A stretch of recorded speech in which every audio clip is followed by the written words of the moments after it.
Can I keep it a buck? You know, one thing about Unc gonna keep it a buck. Now, growing up, it was me and 3 other siblings. So there was a total of 4 kids in the house. And I would always wonder why they would never invite me to hang out with them. They always left me out of everything. But it's starting to make sense. At a young age, my mom instilled bad behaviors into me. I remember one time she called all 4 of us downstairs and she said, "Which one of y'all did it?"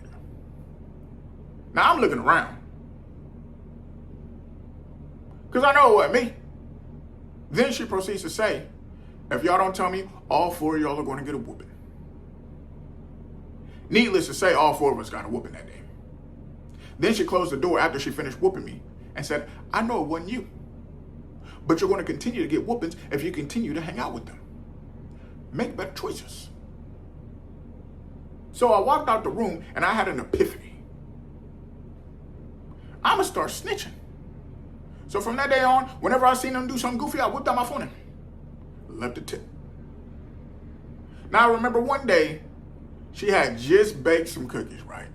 And she told us, "Don't eat the cookies." Well, somebody was dumb and bold to eat the cookies in front of me. Now I had to play it off like I ain't see Bud eating the cookies. But I walked upstairs and I whipped out my journal and I started writing a note. I said, "Mom, at 9:08, I seen Buddy eating these cookies. At 9:38 is when I started to write the letter." And then I slid the letter underneath her door. Next day, she calls us all downstairs. She said, "Now who ate the cookies?"